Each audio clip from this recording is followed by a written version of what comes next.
Kalau ada orang dapat harta namanya harta karun, baru sebagian. Di Amerika bilang harta karun, di Arab dibilang harta karun, di Indonesia orang itu nemu harta karun. Karunnya hartanya kok di mana-mana. Jadi kalau Afrika ada orang nemu barang, katanya harta karun juga. Berarti harta karun itu ada di seluruh dunia. Ini karun ini karena dia tidak beriman. Dia tidak beriman kepada Allah, tidak beriman bahwasanya rezeki, masa depan, kesehatan, pendidikan itu ada dari Allah. Dia hanya berpikir ini adalah jerih payah sendiri. Jadi kalau nanti saya sudah di PHK atau sudah keluar dari perusahaan, sudah sakit, sudah tua sehingga tidak bisa kerja, siapa yang akan ngasih duit saya? Siapa yang akan membiayai kalau saya sakit? Itulah ideologi karun. Jika tatkala karun dibilang, wahai karun, bayarlah zakat.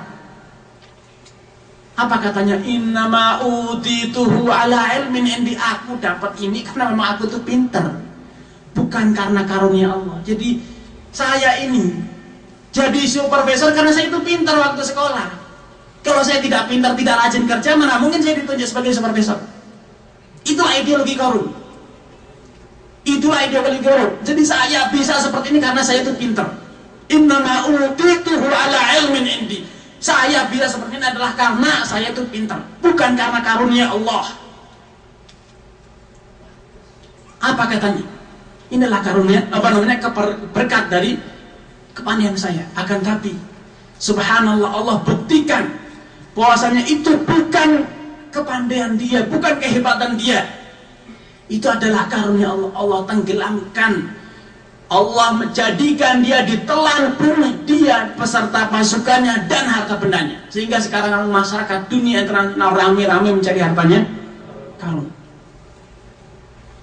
Jangan-jangan dulu waktu ditelan itu barangnya ikut nyebar sampai ke Indonesia, sampai ke Pulau Jawa, sampai ke Afrika sana.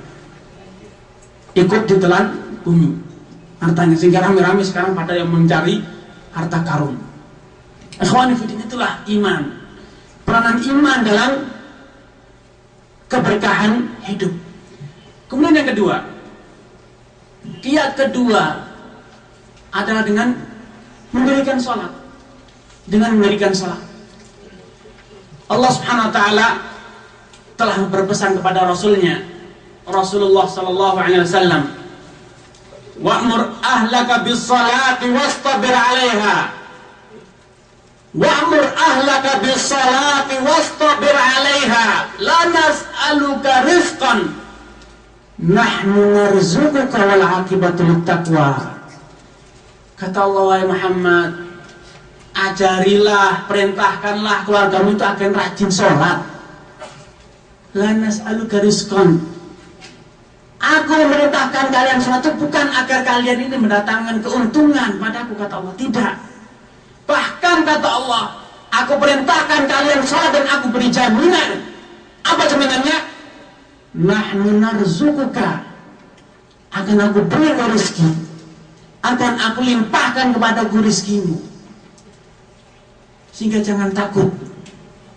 Jangan takut. Makanya disebutkan dalam sebuah riwayat, man kana hammuhu dunya. Barang siapa yang beban pikirannya, ideologinya, kemudian segala perhatiannya dikerahkan untuk mengumpulkan dunia, ja'alallahu al-faqra baina 'ainaihi walam ya'tihi ar-rizqu illa ma kutiba lah. Maka Allah akan jadikan kefakirannya ini, dia akan ditimpa kefakiran, dan kefakiran itu akan senantiasa membayangi setiap pandangannya. Dia menghadap ke timur, dia senantiasa jangan-jangan dan jangan-jangan. Ke barat, jangan-jangan saya nanti ketika tua miskin di PHK, kemudian uang saya dirampok, uang saya nanti, rumah saya jangan-jangan kebakaran, semuanya jangan-jangan. Sehingga dia itu senantiasa dirundung dan senantiasa menjadi khawatir dengan kemiskinan. Akan tapi barang siapa yang hamul akhirah, barang siapa yang beban pikirannya, kemudian perhatiannya dicurahkan untuk membina kehidupan akhirat, Allah akan berikan dia rizki-rizkinya, dan Allah akan limpahkan dari jalan-jalan yang tidak duga-duga. Tidak dikira-kira. Wa may yattaqillah yaj'al lahu makhraja wa yarzuqhu min haitsu la yahtasib. Barang siapa yang bertakwa, Allah akan berikan rezeki dan diberikan dia jalan keluar dari setiap masalah yang dihadapi. Oleh karena itu tidak heran bila dahulu setiap kali Rasulullah SAW berhadapan dengan problema hidup, baik urusan rezeki atau urusan peperangan atau urusan istri, anak dan yang lainnya, urusan umatnya, beliau senantiasa karena idza hazabahu amrun, dahulu bila Rasulullah SAW sedang dirundung oleh satu permasalahan, fazi'a ila shalah, beliau segera menunaikan salat sebagai penerapan atas perintah Allah Subhanahu wa taala, wa'mur ahlaka bis-shalah, perintahkanlah keluargamu untuk senantiasa menunaikan salat. La nas'aluka rizqan, kami tidak mengharapkan rizki atau tidak mengharapkan agar umat manusia ini mengumpulkan donasi untuk Allah, tidak. Bahkan Allah lah yang akan memberikan rezeki, jaminan rezeki. Bila kita benar-benar mendirikan salat, Allah akan memberikan jaminan rezeki kepada kita. Nahnu narzuquka wal aqibatu littaqwa, dan kejayaan, kebahagiaan baik di dunia atau di akhirat itu adalah akan Allah berikan kepada orang-orang yang bertakwa. Nahnu narzuquka wal aqibatu littaqwa. Ini kiat kedua. Makanya bila kita ingin agar hidup kita ini berkah, rajin-rajinlah sholat. Rajin-rajinlah sholat. Bukan hanya sholat 5 waktu, sholat sunnah, qiyamul lail dan yang lainnya. Tegakkanlah niscaya akan kita dapatkan keberkahan ada di hadapan kita. Keberkahan akan ada di hadapan kita. Buktikan kalau tidak percaya. Rajinlah sholat, Allah akan berikan ketenangan hidup, kebahagiaan, kedamaian, dan bahkan Allah akan mudahkan segala urusan kita. Makanya tidak heran bila dahulu Rasulullah SAW mengajarkan kepada umatnya untuk sholat istikharah bila kita merencanakan suatu hal. Bila kita merencanakan suatu hal, ingin melakukan suatu hal, apa yang dianjurkan? Sholat istikharah. Apa hubungannya sholat istikharah? Hubungannya adalah karena kita mengharap dari Allah. Kita mengharap agar Allah memudahkan. Maka dalam doa istikharah apa yang diucapkan? Allahumma in kunta ta'lamu anna hadzal amra khairun li fi dini wa ma'ashi wa aqibati amri. Ya Allah, bila Engkau tahu bahwasanya urusan yang hendak saya lakukan ini, urusan yang hendak saya kerjakan ini, proyek yang hendak saya buka ini, khairun li, baik bagiku, khairun li wa dini wa ma'ashi, dan juga baik bagi agamaku, dan juga baik bagi kehidupanku. Faqdurhu li wa yassirhu li, maka berikanlah itu, mudahkanlah urusanku ini. Wa in kunta ta'lamu anna hadzal amra syarrun li,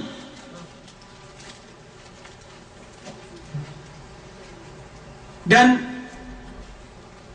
ya Allah, bila Engkau mengetahui bahasanya urusan yang hendak saya lakukan ini syarrun li fi dini wa ma'ashi, jelek bagiku dan juga bagi agamaku dan juga bagi kehidupanku, fasrifhu anni, jauhkanlah urusan ini dariku.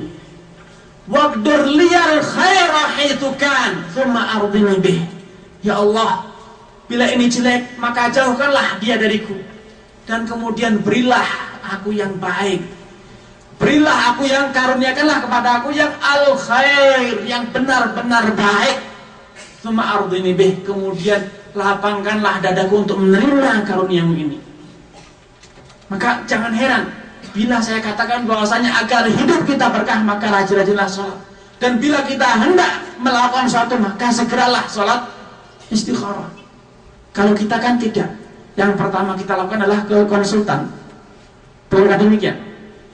Kalau kita ada urusan uang, kita ke konsultan keuangan. Kalau kita ada permasalahan dengan kantor polisi, kita konsultan ke orang yang konsultan hukum dan yang lain. Kita tidak istikharah, kita lupa dengan istikharah, maka jangan heran urusan kita tuh sering susah banget. Sudah susah masih banget, bukan sekedar susah, susahnya itu masih banget. Jadi sudah ke konsultan A, B, C, tidak beres. Kita mau ini susah, sana susah, ini kok susah banget hidup ini. Kita ini mau bangun rumah, ini duit tidak terkumpul-kumpul. Kenapa? Karena itu ngertinya hanya konsultan. Kita tidak mengerti gurunya konsultan, Allah Subhanahu wa ta'ala. Kita lupa bahwasanya ada Allah Subhanahu wa ta'ala yang telah menjanjikan bila kita istikharah, bila kita mohon istikharah, mohon permohonan kepada Allah untuk dipilihkan, Allah akan pasti berikan pada kita. Allah akan berikan. Akan tapi semuanya itu kita lalaikan. Maka jangan heran bila hidup kita ini senantiasa dirundung kesusahan, dan kita senantiasa sering berpraduga bahwasanya kita ini hidup sebatang kara. Kalau tidak nabung, mana mungkin saya bisa bangun rumah, mana mungkin saya bisa punya kendaraan, dan seterusnya. Kenapa kita ini lupa akan Allah Subhanahu wa ta'ala, lupa akan salat, kita lupa untuk bertanya kepada Allah, untuk istikharah, bermusyawarah dengan Allah Subhanahu wa ta'ala. Ikhwani fillah azakumullah. Ini adalah kiat kedua. Jadi kiat kedua agar hidup kita berkah adalah dengan banyak-banyak mendirikan salat. Maka sejak sekarang saya anjurkan diri saya dan juga yang hadir di sini untuk belajar salat yang benar, agar salat kita benar-benar diterima Allah, sehingga kalau kita istikharah, Allah pun memberikan jawaban. Kalau ternyata salat kita itu masih berantakan, wudunya kadang masih diragukan keabsahannya, belum lagi buru-buru lagi, seperti kata Rasulullah, seperti huruf burung gagak yang madul jagung. Sujudnya itu baru nyentuh bumi, nyentuh lantai sudah diangkat. Makanya lihat, bagi yang ingin membuktikan, coba sholat sholat ikut tarawih, sholat tarawih di negeri kita, benar-benar seperti orang olahraga. Belum sempat sujud, imamnya sudah Allahu Akbar. Belum sempat rukuk sudah Sami Allahu liman hamidah. Mana mungkin sholat yang seperti ini akan diterima Allah Subhanahu wa ta'ala? Mana mungkin kalau kita istikharah dengan cara ini Allah akan memberikan jawaban kepada kita? Mustahil. Dahulu Rasulullah SAW, kalau beliau sholat, kaki beliau itu sampai tatafattarat qadamah. Beliau itu bukan sekedar bengkak, saking bengkaknya sampai berdarah-darah, pecah-pecah. Maka tidak heran bila Nabi yang berdoa langsung dikabulkan, karena sholatnya itu benar-benar sholat, dan khusyuknya, bacaannya, rukunnya, wajibnya, sunnahnya itu benar. Kalau kita sudah, Pak Ustaz, saya itu sudah istikharah loh, waktu mau melamar istri saya itu saya istikharah, tapi ke fulanah ditolak, pindah ke fulanah B, subhanallah, dibukakan pintunya aja tidak. Kan nelongso sekali Pak Ustaz saya itu mau mencari pekerjaan, bahwa mapnya itu bolak-balik, perusahaan ditolak, sana tidak dibuka pintunya, katanya sudah tutup, berbagai macam alasan. Kenapa? Inilah, jangan-jangan istikharah kita ini hanya sekedar seperti burung gagak. Mana mungkin Allah akan berikan? Apalagi sholat fardunya, subhanallah, Senin Kemis. Jadi kalau Senin sholat, Kemis sholat, selain itu tidak. Subhanallah. Maka jangan heran kalau kita ini senantiasa di hidup dunia ini dalam keadaan susah. Ikhwani fillah azakumullah. Itu kiat yang kedua. Kiat yang ketiga, setelah tadi di pertama saya jelaskan bahwasannya agar hidup kita berkah dalam beriman, yang ketiga adalah kita senantiasa bersyukur, mensyukuri nikmat. Jadi kalau kita sadar, senantiasa merenung, kita akan tahu dan yakin sampai pada suatu keyakinan bahwasanya ternyata Allah ini terlalu sayang sama kita. Allah ini terlalu sayang sama kita. Buktinya apa? Saya itu sudah malas sholat, masih diberi kesempatan untuk hidup. Saya ini sudah banyak dosa, ternyata tidak segera turun juga adab. Ternyata banyak orang yang diadab, saya itu masih selamat juga. Ini kan masih sayang Allah itu. Allah itu masih Setiap hari di sini di Saudi ini terutama kita lihat dar tabrakan. Ternyata saya itu salatnya padahal lebih malas dibanding orang ini. Ternyata saya masih selamat. Kan Allah itu sayang banget sama kita. Nah, kalau kita sudah sadar bahwa ternyata Allah terlalu sayang sama kita, masih sayang banget sama kita, sehingga kita masih ditunda-tunda, tidak segera diadab, na'udzubillah, tidak segera diberikan teguran, sehingga kita masih merasa aman-aman saja.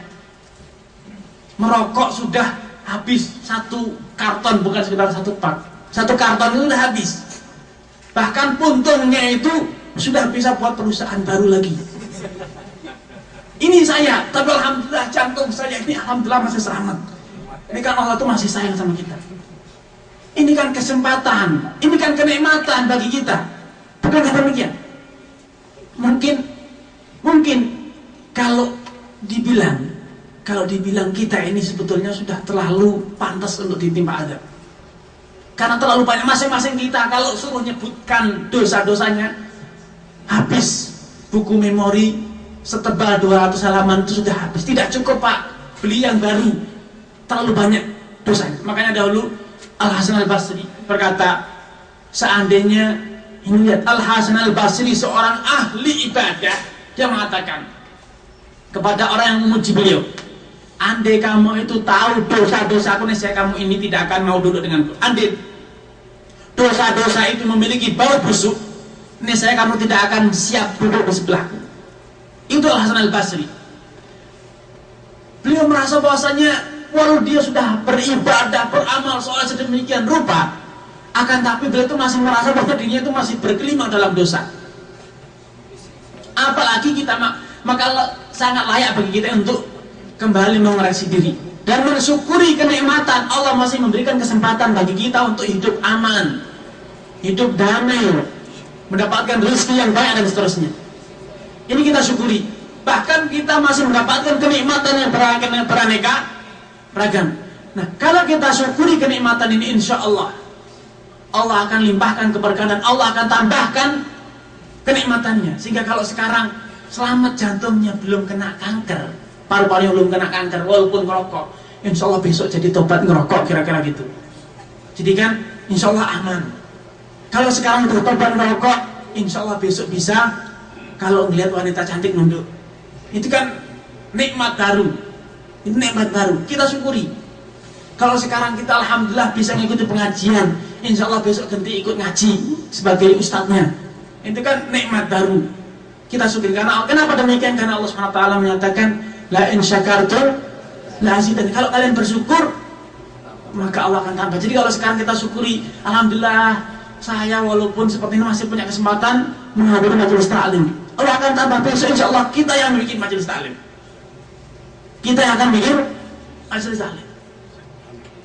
Dan kalaupun tidak bikin majelis, minimal kita bisa menyadarkan saudara kita untuk ikut bersama kita dalam majelis ta'lim. Kalau alhamdulillah jantung saya, paru-paru saya selamat, maka insya Allah kita besok bisa menyelamatkan keluarga kita, mendakwahi, mengingatkan saudara kita untuk tidak merokok dan seterusnya. La in syakartum la azidannakum. Kalau kalian bersyukur pasti Allah akan tambah. Pasti akan Allah tambah kenikmatan itu. Ikhwani fillah azakumullah. Jadi bersyukur adalah kiat ketiga untuk mewujudkan keberkahan dalam hidup. La in syakartum la azidannakum. Akan tapi yang perlu diperjelas di sini, apa itu syukur? Apakah syukur itu hanya mengatakan alhamdulillah? Apakah demikian? Apakah orang yang sudah mengucapkan alhamdulillah itu artinya sudah bersyukur sepenuhnya? Tidak. Mengucapkan alhamdulillah itu hanya sebagian kecil dari rasa syukur kita. Jadi kalau hidup kita selama ini kita hanya mampu mengucapkan alhamdulillah, maka itu kita hanya nyentuh sudutnya syukur, tengahnya belum. Kalau kita anggap syukurnya seperti meja, kita hanya megang ujungnya, kita belum mengetahui inti rasa syukur itu sendiri. Ikhwani fillah, rasa syukur dijelaskan oleh para ulama bahwasanya rasa syukur itu memiliki banyak perwujudan. Di antaranya adalah mengucapkan Alhamdulillah. Oleh karena itu ayat pertama dalam Al-Quranul Karim adalah Alhamdulillahirabbil alamin. Kenapa demikian? Kenapa ayat ini menjadi ayat pertama dalam Al-Quran? Bahkan ayat ini merupakan ayat yang harus dibaca dalam setiap kali sholat. Kenapa? Karena ini mengingatkan umat manusia bahwasanya dari ujung rambut sampai ujung kaki dia itu adalah semuanya berupa kenikmatan dari Allah Subhanahu wa ta'ala. Oleh karena itu dahulu dikisahkan bahwasanya Nabi Daud alaihi salatu wassalam tatkala diperintahkan oleh Allah Subhanahu wa ta'ala untuk mensyukuri nikmat. Animanu ala Daud syukra. Wahai Daud dan keluarga Daud, bersyukurlah terhadap nikmatku, kata Allah. Nabi Daud tercengang, ya Allah, kaifa ashkuruk? Ya Allah, mana mungkin saya itu bisa mensyukuri nikmatmu? Wasyukru ni'matun mink. Bagaimana mungkin saya bisa mensyukuri nikmat, padahal sifat atau sikap mensyukuri nikmat itu adalah kenikmatan baru yang harus saya syukuri. Jadi terus berarti tidak akan pernah bisa selesai. Kata Allah Subhanahu wa ta'ala kepada Nabi Musa, al-ana balagtu. Wahai Musa, di saat engkau telah menyadari bahwasanya semua yang ada pada dirimu dari ujung rambut sampai ujung kaki termasuk sifat syukur, perbuatan mensyukuri nikmat itu adalah nikmat Allah Subhanahu wa ta'ala, saat inilah kamu telah dianggap mensyukuri nikmatku. Jadi aplikasi wujud nyata syukur terhadap nikmat pertama adalah senantiasa menyadari bahwasanya apapun yang ada pada diri kita itu adalah nikmat, termasuk ibadah kita. Termasuk ibadah kita itu adalah nikmat dari Allah Subhanahu wa taala. Karena Allah Subhanahu wa taala mengingkari sikap orang-orang munafikin yang mereka mengatakan kepada, yang mereka berbangga-bangga di hadapan Nabi Muhammad. Wahai Muhammad, kami itu telah membelamu, telah membesarkan pengikutmu, yaitu dengan bergabungnya kita dalam Islam. Yamununa alaika an aslamu. Mereka orang munafikin mengungkit-ungkit di hadapan Nabi Muhammad bahwasanya mereka telah punya jasa dengan ikut Islamnya mereka. Yamununa alaika an aslamu. Balillahu yamunna alaikum an hadakumul iman. Akan tapi ketahuilah sebenarnya yang memiliki minnah, yang memiliki jasa, yang memiliki budi adalah Allah SWT yang telah memberikan hidayah kepadamu menjadi orang yang mukmin. Di sebagian orang Arab, sebagian orang-orang yang baru masuk Islam, imannya belum kokoh, mereka mengatakan benar Muhammad, kami ini telah membesarkan pasukanmu, menjadikan barisanmu ini semakin besar. Yang mengenalaikan asalamu, mereka menganggap dengan Islamnya dia itu telah berbuat jasa, telah mengutamakan budi kepada Nabi Muhammad SAW. Mungkin kita mengatakan Alhamdulillah, kalau tidak ada saya Ustaz Zainuddin ini sudah pulang. Kenapa? Karena dengan ada kami, saya dan teman-teman saya, jadi ada pengajian akhirnya Ustaz Zainuddin di sini. Kalau tidak ada kami, mereka dia akan dipulangkan karena sudah tidak ada yang perlu. Subhanallah, tidak demikian. Yamununa alaika an aslamu. Mereka beranggapan bahwasanya dengan bergabungnya dia dalam barisan Islam itu telah mengutangkan budi kepada orang Islam, mengutangkan budi kepada Allah, mengutangkan budi kepada Rasul. Tidak. Balillah yamunnu alaikum an hadakumul iman. Bahkan Allah lah yang telah memberikan jasa, memberikan budi karunia kepada kalian. Sehingga Allah tunjuki, berikan hidayah kepada kalian agar sehingga kalian menjadi orang yang muslim, mukmin, orang yang mau sholat Jumat, orang yang mau menghadiri pengajian, orang yang mau sedekah, orang yang mau beriman dan bertakwa, orang yang mau menghindari perbuatan zina, menghindari perbuatan haram dan seterusnya. Tidak ada minnah dari kita, tidak ada jasa yang telah kita hutangkan kepada Allah. Tidak ada sedikit pun sehingga kita tidak berhak untuk mengatakan karena saya rajin beriman, rajin sholat maka yaitu layak, pantas untuk diberikan kenikmatan, untuk mendapatkan keberhasilan karena saya banyak sedekah, banyak beriman sehingga memang sudah sepantasnya Allah itu menyayangi saya. Sehingga sudah sepantasnya Allah itu melimpahkan karunia kenikmatan